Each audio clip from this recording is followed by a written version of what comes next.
Hello po, welcome to my channel. Sa araw na to, mag-bake po tayo ng chocolate chiffon cake. Share ko lang po sa inyo kung paano ko po ito ginawa. Kaya tara, samahan niyo po ako at mag-intro muna tayo.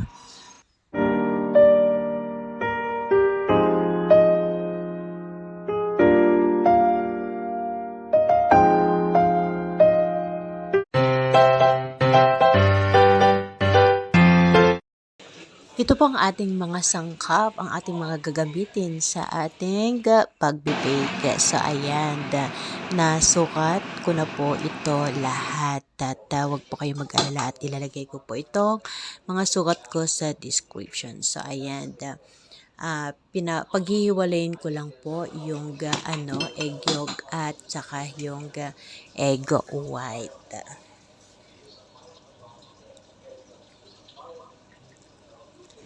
Bali, napanood ko lang din po ito. So, ayan, ginaya ko lang din po, pati yung, sukat niya. So, ayan po, ipapamahagi ko din po sa inyo. Ayan, ayaw po nila kasi ng may cream. So, ganito na lang po yung aking ginawa. Chiffon. O, ayan. Tapos, at syempre, kaarawan kasi ng aking alaga ngayon. Kaya, para hindi na po kami bibili, gagawa na lang din po ako.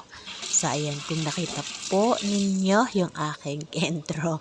So, ayan, ganon po yung aking ginawa. So, ayan, simple lang po. Pero, ang sarap yan. So, ayan po, pagsama-samahin ko lang po lahat ng lahat ng mga dry. So, ayan. Syempre, sasalain din po natin ito para pino at syempre po baka mamaya may mga dumi. Kaya, so, ayan. Sasalain na lang din po natin para maganda po yung ating kalalabasan ng chiffon. So, ito. Ganito lang po yung aking paggawa. So, ayan. Siya nga po pala yung pasensya na po kayo kasi hindi ko na po nakita,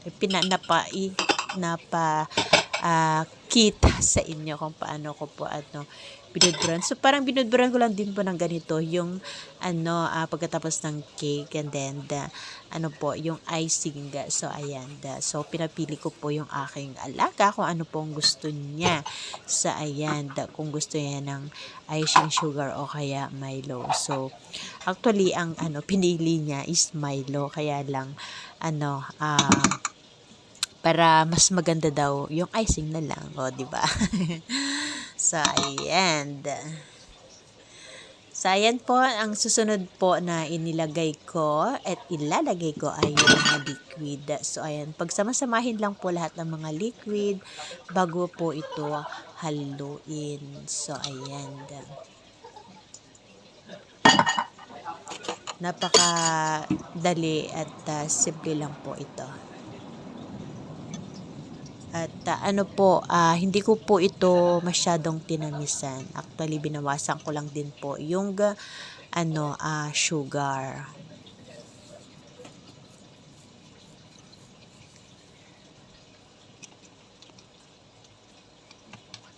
So, ayan, paghalo-haluin lang ito ng mabuti. Medyo namunumo po yung aking kasi yung aking gamit ay spatula. So, ayan, dapat yung kasi yung pinangbibik ba ng itlog.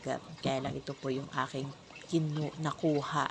So, ayan, pinino ko po lang yung ating anong tawag dito. So, ayan. Sorry. So, ayan po. Pag pino na po ito, i-sit aside po natin. Tapos, aanuhin naman po natin yung egg white. So, ayan. Halo-halo lang hanggang sa wala na po yung buo-buo. At hindi rin po natin yung maiiwasan. Di po ba? Ayan. Ito lang, tuloy-tuloy lang.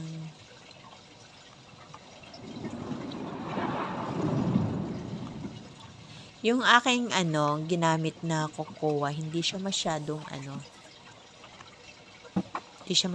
black ba. Pero masarap yung ating chiffon. Tapos, ang ginawa ko po dito ay, yan. Kung gusto niyo pong maglagay ng cream, hatiin niyo na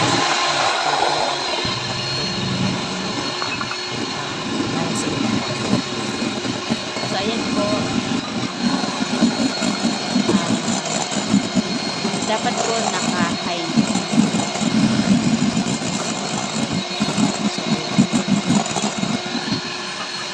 Nilagay ko po din yung supa.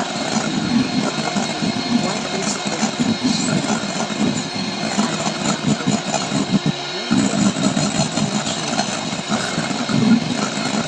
Basta po natin ito sa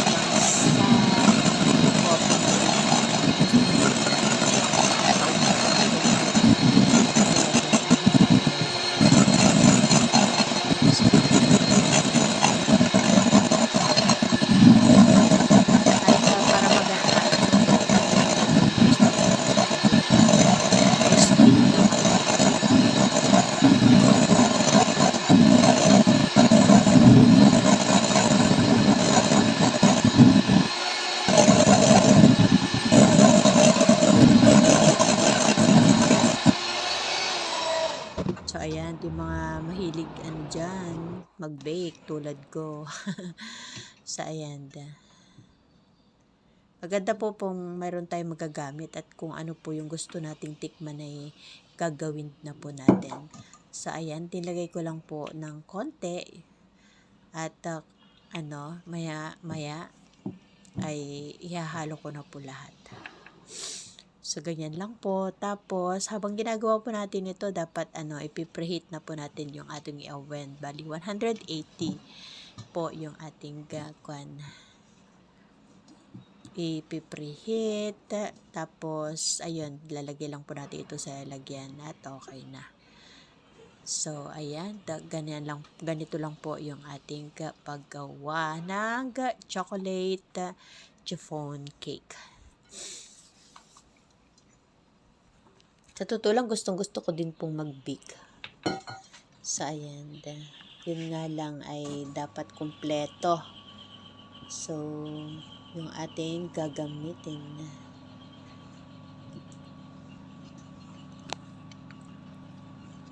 So, ayan po, halo-halo lang. At, syempre, pag halo-halo po natin ng ganito ay, ingat po tayo at dahan-dahan para hindi po babagsak yung ating tawag dito, mirang. So, ayan. Hinay speed ko lang po kasi kaya medyo mabilis to. Pero dahan-dahan ko lang po ito na hinahalo-halo.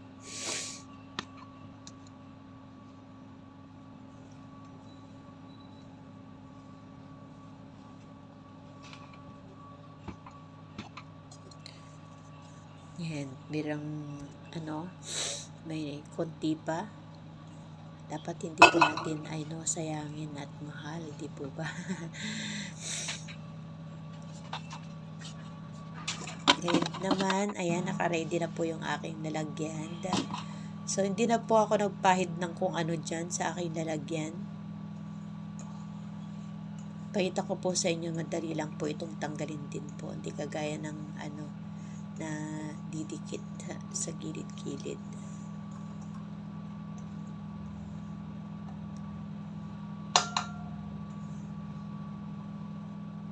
Kung gusto niyo pong medyo moist or basa-basa ng konti, nasa inyo na po yung dagdagan nyo na lang po yung mga liquid nilalagay nyo konti.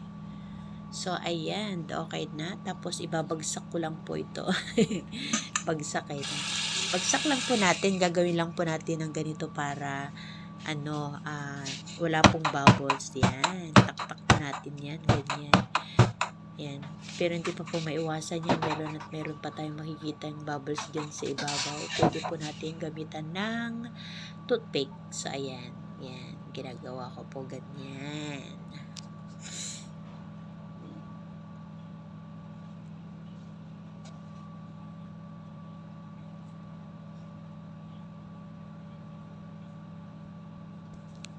Naano ko lang po yung bubble sa ibabaw. Kasi kahit na anong gawa mong taktak, mayroong ano, tingnan nyo, habang tinataktak ko nga, may ano may umaanong bubbles.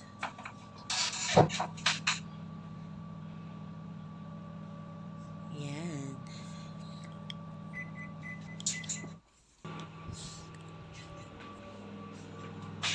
So yan, lalagyan na po natin ito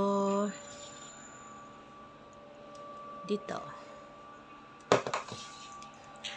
Madali lang po mag-bake at gagawa ng cake. Basta kumpleto po tayo sa ating kailangan.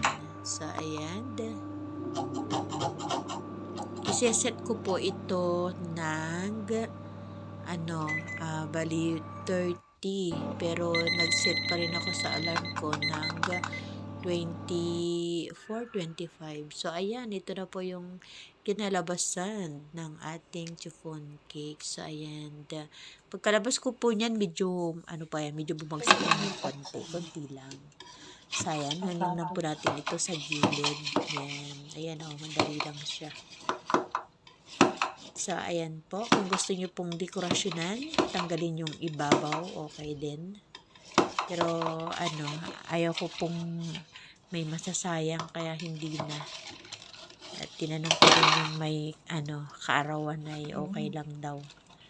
So, ayan. Pwede rin po itong baliktarin.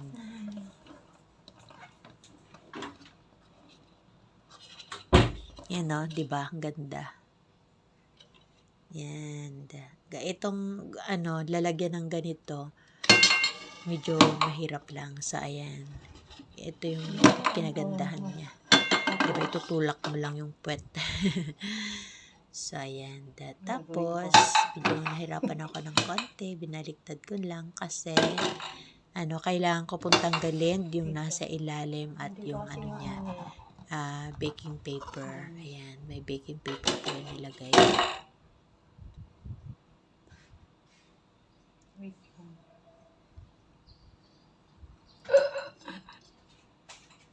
Yan. Nag-iisip din po ako kasi kung ganito na lang siya o kaya babaligtaran ko lang din. Pero yun nga, tulad nga ng sabi ko kanina, tinanong ko dun sa aking alaga, sabi niya ganyan na lang. So, ayan, medyo may may natanggal-tanggal. Kung nakikita nyo, hindi pantay kasi nga, diba, umalsa. So, ayan, ito na po yung ating chiffon cake. Thank you for watching po. So, ayan, bubudburan ko lang po ito ng icing. So, okay na. So, ayan po, thank you for watching. Bye. God bless you po sa susunod ko pong videos. Don't forget to like, share, comment, and subscribe. Don't forget to click the bell na rin po para updated po kayo sa lahat ng mga videos na update ko po. God bless everyone!